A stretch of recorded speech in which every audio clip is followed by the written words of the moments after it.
Então, a gente vai agora fazer o nosso condicionamento ácido fosfórico. Aqui nós optamos por utilizar um sistema de condicionamento ácido total e o sistema adesivo era o primer e o adesivo em um frasco só. Tá? Então, o que a gente fez? Ó? Iniciamos o condicionamento ácido pelo esmalte, né? Contamos 15 segundos, depois aplicamos o condicionamento ácido em toda a parte interna da cavidade, contamos mais 15 segundos, de forma que a gente tenha 15 segundos em dentina e 30 segundos em esmalte. Tá? Depois a gente fez a lavagem, né, a secagem. Aqui a gente fez uma secagem estratégica, né? Então notem que a gente não percebe a ação desmineralizante do ácido no esmalte, porque a gente não ressecou essa cavidade. Então, a gente pegou filtros de café e foi ali removendo o excesso de umidade dessa cavidade, até que a gente tivesse ainda um brilho úmido, mas sem a água empoçada e sem desidratar a nossa dentina. Tá?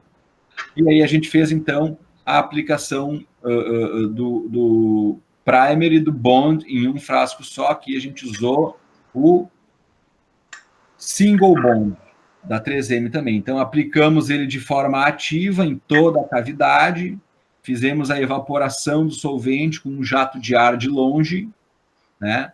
Depois aplicamos uma segunda camada de adesivo, também ativamente, removemos o excesso desse adesivo lá no interior da cavidade, secamos de longe com a seringa tríplice, né, para criar um fluxo de ar e evaporar o solvente que tinha nesse adesivo, né, o solvente do single bond ao álcool.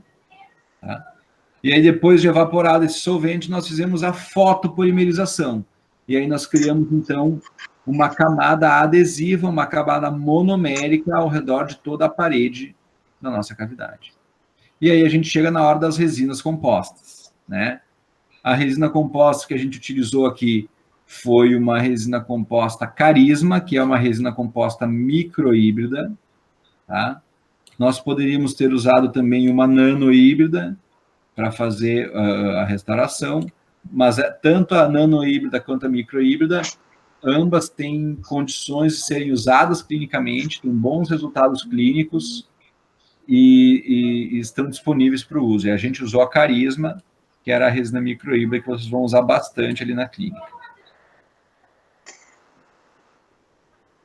Bom, aqui falando sobre as propriedades da resina, isso aqui vocês já tiveram aí materiais, ou estão tendo, né?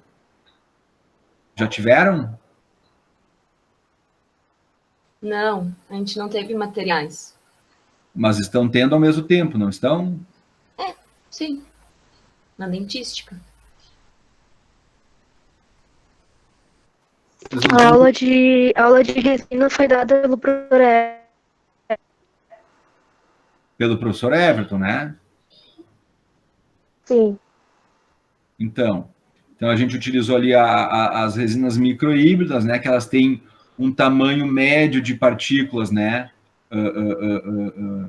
Próximos um do outro, não é nem muito grande, nem muito pequeno, né? Intermediário, tá?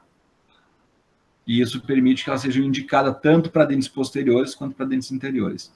Mas, independente da resina que a gente usa, toda resina ela sofre um processo de contração de polimerização, né? Aqui nós utilizamos uma resina composta, que é uma resina composta fotopolimerizável, né?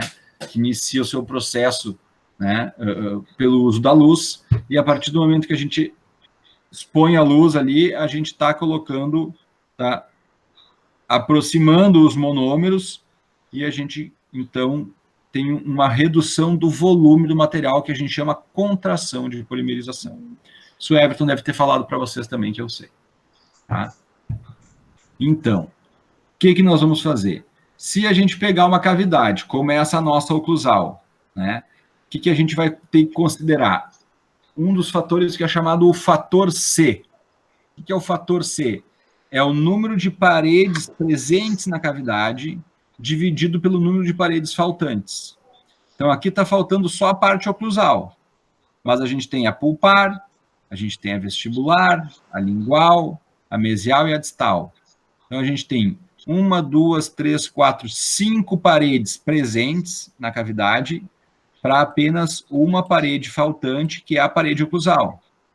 Isso faz com que o fator oclusal seja igual a 5, o fator C seja 5. Isso é o maior fator C que nós podemos ter numa cavidade. Tá? O que significa esse fator C? Que se nós colocarmos uma resina composta em um incremento único, unindo todas as paredes da nossa cavidade, e a gente adaptar ela perfeitamente a essas paredes, quando a gente fotopolimerizar, o que vai acontecer com a resina? Ela vai contrair. Então, olha aqui o exemplo. Ó. Fotopolimerizou e a resina contraiu. Com a contração da resina, ó, vai criar aqui uma fenda, ó, na interface dente-restauração. Olha ali, ó. Vai se criar uma fenda, né? Porque o material está contraindo.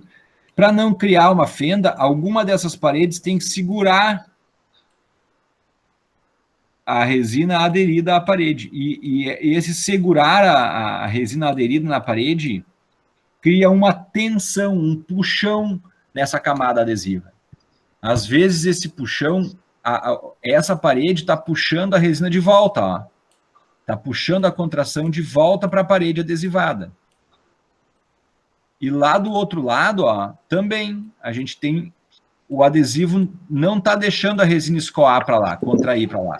Então, também a gente tem, ó, uma outra parede. Então, a gente tem a parede lingual aqui, está puxando a resina para si. E a parede vestibular está puxando a resina para vestibular. E a mesial está puxando para mesial, e a distal está puxando para distal. Cada uma está puxando para o seu lado. Então, há uma competição por essas tensões da resina que ocorrem durante a contração.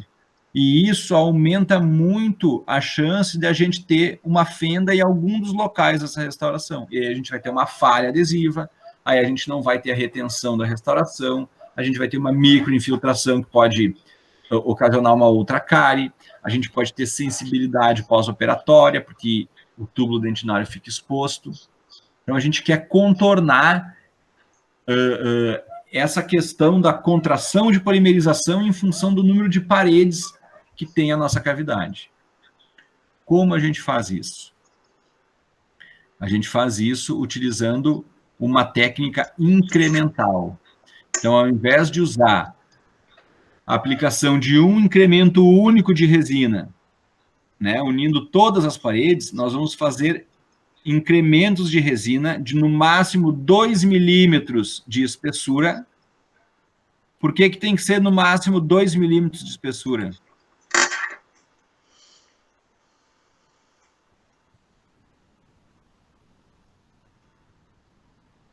Para que consiga polimerizar uma grande parte desse material, que não fique nenhuma... É exatamente isso, para que a luz possa penetrar toda a espessura do material e polimerizar ele aqui embaixo, não só em cima onde a luz está incidindo. Então, no máximo, 2 milímetros de espessura. E a gente vai também fazer esse incremento de forma que ele não vá unir as paredes opostas da cavidade. Então, aqui, ó, ao invés de eu unir todas as paredes, eu coloco um incremento que vai tocar na parede vestibular e na parede pulpar. Então, eu vou ter 2 paredes encostando na resina e vou ter a oclusal, a vestibular, a mesial e a distal, 4 paredes onde vai ter o alívio da tensão. Isso significa que o meu fator C vai ser 0,5. Então, usando uma técnica incremental, eu reduzo em até 10 vezes o fator de configuração cavitária, reduzindo a chance de eu ter uma infiltração marginal nessa minha restauração. Entendido isso, gente? Então, como que isso ocorre na prática? Ó?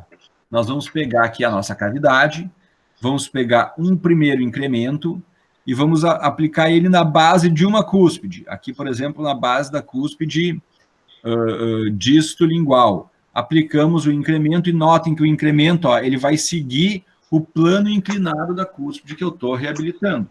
Então, se eu tenho aqui a ponta da cúspide, ela vai descer em direção ao sulco, ó. Aqui, eu tenho que saber onde é que tem o sulco, ó. Então, nesse caso aqui, eu vou ter uma crista marginal aqui, um sulco principal aqui, ó, ali um vestibular, ó, que sobe lá para cima, ali o lingual, ele segue para lá e vai fazer a crista marginal lá. Essa aqui é a vertente, né? É a parte mais pronunciada, ó.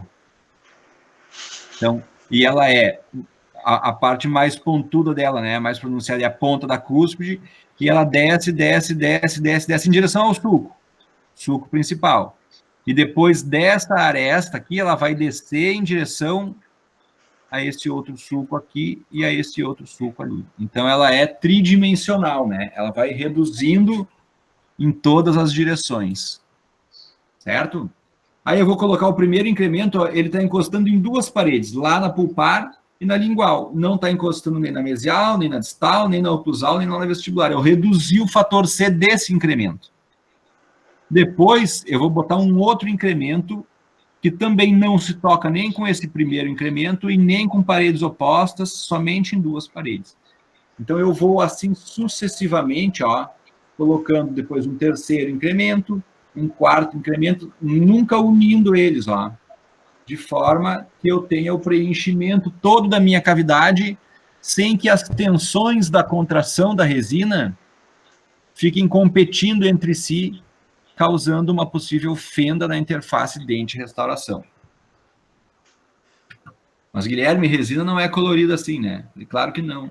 Isso é um desenho esquemático para a gente ilustrar a inserção incremental da resina. Vamos ver como que isso é com a resina composta mesmo. Então, a gente vai ter aqui, ó, um incremento de resina. Notem aqui, ó, esse incremento de resina está bem redondinho, né? Ele não sai assim de dentro do tubo da resina. Para a gente fazer isso aqui, tem que manipular com a luva. Para a gente poder manipular a resina com a luva, não pode ser a mesma luva que nós estávamos usando antes para fazer o preparo cavitário, porque aquela luva está contaminada, tem óleo do alto, do baixo rotação, tem sangue, tem saliva, resto de broca, resto de cárie. Então, a gente tem que remover aquela luva e pegar uma luva nova para poder manipular a resina, para não contaminar a resina. Senão, a gente contamina essa resina aqui com esses subprodutos da operatória dental, e aí o próximo incremento não vai se unir a esse incremento aqui. E aí a gente vai ter fratura da restauração depois. Tá? Então, luva nova para manipular a resina. E eu vou colocar ela muito lentamente, muito com carinho na superfície da espátula. Não posso cravar a espátula na resina. Se eu cravar a espátula na resina, quando eu encostar no dente, o incremento, eu puxo a espátula de volta e a resina vem junto, porque ela está presa na espátula.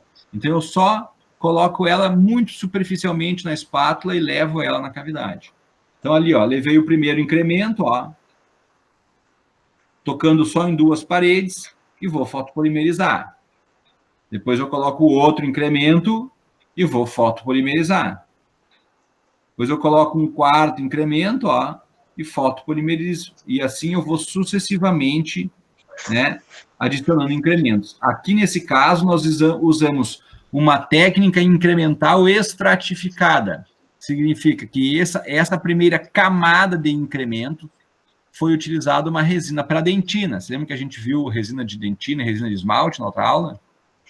Então, aqui foi usada uma resina de dentina e por cima dessa vai ser usada uma resina de esmalte. Notem que a anatomia ela já começa a ser feita pela união dos incrementos, ó. Ninguém esculpiu nada, aqui a gente só foi inserindo o incremento, ó, cada um obedecendo a sua vertente. E o dente já tem uma anatomia pré-definida em função justamente da acomodação correta, né, da acomodação biomimética desses incrementos. Tá? Depois a gente começa a acrescentar a resina de esmalte, né, novamente cúspide por cúspide, obedecendo esse regramento, até que a gente chegue na restauração final. Não precisaria ter tanto detalhamento anatômico, fica bonito, né? mas não precisaria ter tanto detalhamento. Agora, o que a gente precisa ter é os sulcos principais, que vão ser as áreas de escape do alimento durante a função mastigatória. Então, a gente tem o desenho básico do dente aqui, ó, né? Ali assim, a gente tem é um primeiro molar, então a gente tem que ter essas áreas de escape natural, tá? Então, o detalhamento, isso é bonito, é uma assinatura, né? É um trabalho de arte, mas aqui a gente tem o que é necessário fazer, são as áreas de escape do bolo alimentar durante a trituração. Isso aqui tem que saber de cor, gente, a anatomia dos dentes, tá? Então, quando a gente aplicou isso no nosso caso, ó, nós aplicamos a resina de dentina, depois uma última camada na resina de esmalte, tá?